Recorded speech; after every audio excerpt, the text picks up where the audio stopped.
셀러 유니버시티에 오신 여러분을 환영합니다. 이 비디오에서는 셀러가 FBA를 이용해 아마존 재팬의 풀필먼트 센터, 물류센터로 상품을 처음 입고시킬 때 어떻게 포장해서 보내야 하는지에 대해 안내해 드립니다. 유효기간이 있는 상품의 경우 추가적인 과정이 더 필요하며 그에 대해서는 이 비디오에서 다루고 있지 않음을 유의해 주시기 바랍니다. 먼저 각 상품을 어떻게 포장해야 되는지 알아봅시다. 상품은 반드시 판매하는 상품 단위로 포장하고 라벨을 붙여야 합니다. 그럼 지금부터 포장 규칙에 대해 알아보고 상품 포장의 적절한 예와 그렇지 않은 예에 대해 살펴보도록 하겠습니다. 아마존 물류센터로 보낼 여러분의 FBA 재고 상품과 상품의 포장 재료를 준비합니다. 깨지기 쉬운 상품을 위한 버블랩이나 의류나 직물 상품을 위한 폴리백 등 상품 개별 포장에 필요한 부자재 등을 준비하시면 됩니다. 각 상품은 반드시 밀봉해야 합니다. 상품이 분실되거나 빠져나와 파손되는 것을 방지하기 위함입니다. 세트 상품은 반드시 세트 판매 단위대로 함께 포장해야 합니다. 예를 들어 3권으로 된 책 세트는 반드시 한 포장 안에 3권이 모두 담겨져 있어야 합니다. 아마존은 여러분의 상품을 분리하거나 묶는 작업을 따로 하지 않습니다. Do not open, 열지 마시오 레벨을 붙여 배송 처리 과정 중에 절대로 세트가 분리되는 일이 없도록 합니다. 세트 상품으로 함께 묶여있는 상품들 또한 반드시 하나로 포장해야 합니다. 깨지기 쉬운 상품은 완충제로 보호해 바깥으로 노출되는 면이 없도록 합니다. 액체와 파우더, 젤 등으로 된 상품의 뚜껑이나 펌프 윗부분은 새지 않도록 밀봉해 주시기 바랍니다.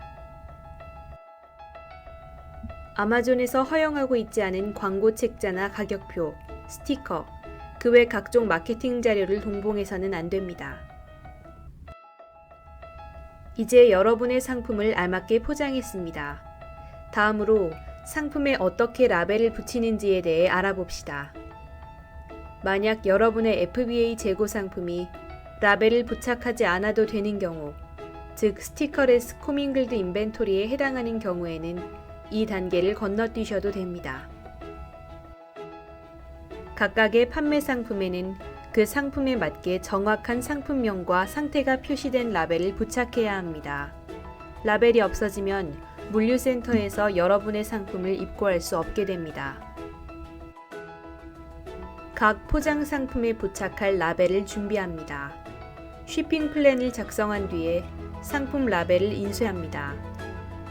만약 아직 인쇄된 라벨이 없다면 쉬핑 플랜의 라벨 프로덕트로 가거나 매니지 FBA 인벤토리 페이지에서 라벨을 인쇄할 상품을 선택한 뒤 몇 장의 라벨을 프린트할 것인지 입력합니다. 만약 상품 위에 바로 라벨을 부착한다면 쉽게 떼어낼 수 있는 접착제로 붙여야 합니다. 그렇지 않다면 라벨을 붙이기 전에 상품을 포장해 상품 표면이 손상되는 경우가 없도록 합시다. 상품 라벨의 바코드는 반드시 스캔될 수 있도록 부착해야 합니다. 라벨을 붙일 때는 바코드가 휘어지거나 코너에서 꺾이지 않도록 평평한 면에 잘 스캔될 수 있게 부착합니다. 상품에 이미 다른 바코드가 있다면 그 바코드를 가려서 부착해 주시기 바랍니다. 아마존에서 발급한 라벨에 있는 바코드만 스캔할 수 있어야 합니다. 만약 상품에 1개 이상의 바코드가 있다면 한 바코드 위에는 아마존의 라벨을 붙이고 다른 바코드 위에는 이를 가릴 수 있는 비닐 스티커나 테이프 등을 붙입니다. 또한 상품 라벨이 원래의 바코드보다 작다면 원래의 바코드를 완전히 가린 후에 라벨을 부착해 주시기 바랍니다. 상품 라벨을 붙일 때 상품의 중요한 정보를 가려서는 안 됩니다. 예를 들어 책 제목이나 제품의 성분 표시 등이 가려지게 라벨을 부착해서는 안 됩니다. 여러분은 이제 상품을 정확하게 포장하고 라벨까지 부착하였습니다. 다음으로 이 상품들을 어떻게 배송 박스에 포장해 아마존 물류센터로 보낼 것인지 배워봅시다. 이 섹션의 목표는 여러분이 상품을 박스에 바르게 포장해 아마존 재팬의 물류센터에 잘 도착하도록 하는 것입니다. 라벨이 분실되거나 포장 과정에 문제가 발생하면 FBA 상품 재고가 아마존 물류센터로 제대로 도착하지 않을 수도 있습니다. 포장 재료와 배송 라벨, 서류를 준비합니다. 상품을 담을 박스와 버블랩, 에어 쿠션 등을 준비합니다. 폴리에틸렌 폼이나 종이 조각, 그 외에 박스 안에서 흩어질 수 있는 부자재들은 반드시 백 안에 넣어야 합니다. 박스는 상품이 운반되는 동안 감당할 수 있을 만큼 튼튼해야 하고 상품의 부피에 맞는 적절한 크기여야 합니다.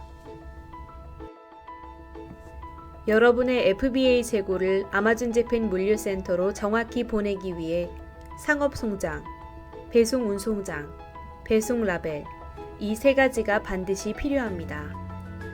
상업 송장과 배송 운송장을 어떻게 준비해야 하는지 모를 경우에는 프리 FBA 쉬먼트 프리페이션 비디오를 참조해 주시기 바랍니다.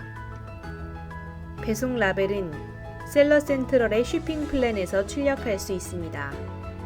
각 배송 박스별로 라벨을 하나씩 출력합니다. 예를 들어 쇼핑 플랜 A의 FBA 재고를 2개의 박스로 나누어 보낸다면 2개의 라벨을 인쇄합니다. 두 라벨은 동일한 정보가 기재되어 있어야 하며 각각의 박스에 부착하도록 합니다. 이에 대해서는 이 비디오의 후반에 다시 말씀드리겠습니다. 상품을 포장할 때 하나의 배송 박스에 배송 아이디가 다른 상품을 섞어서 넣지 마시기 바랍니다. 또한 상품의 수량은 반드시 쇼핑 플랜에 기재한 입고 수량과 일치해야 합니다. 쇼핑 플랜에 기재한 것보다 많은 수량의 상품을 입고하면 상품 입고가 지연되거나 도착하지 않을 수도 있습니다. 깨지기 쉬운 상품은 배송 중에 파손을 막기 위해 반드시 박스 안에 고정되어야 합니다. This side up, fragile 등의 주의 문구를 부착해 깨지기 쉬운 상품임을 명시합니다. 배송 박스의 사이즈는 가로 세로 높이가 반드시 50cm, 60cm, 50cm 미만, 무게는 30kg 미만이어야 합니다. 15kg을 넘을 경우 오버웨이트라고 박스 위에 표시해야 합니다. 상품을 배송 박스에 전부 담으면 각 배송 박스를 가까이에 붙여두어 박스가 배송 중에 서로 흩어지는 일이 없도록 합시다. 2개 이상의 박스를 배송한다면 박스를 또 다른 박스 위에 쌓지 마시기 바랍니다. 마지막으로 각 박스에 라벨을 부착합니다. 아마존 재팬 물류센터로 FBA 상품 재고를 보낼 때 배송 라벨과 배송 운송장, 상업 송장은 반드시 필요합니다. 각 라벨이 박스에 제대로 붙어 있는지 확인해 배송 중에 떨어지는 일이 없도록 합니다. 배송 운송장에는 보통 상업 송장을 동봉할 수 있게 되어 있습니다. 필요에 따라 복사본을 박스 안에 첨부할 수도 있습니다. 이것으로 여러분은 FBA 상품 재고를 포장하고 아마존 재팬 물류센터로 보낼 준비를 모두 마쳤습니다. 아마존 재팬을 이용해 주셔서 감사합니다.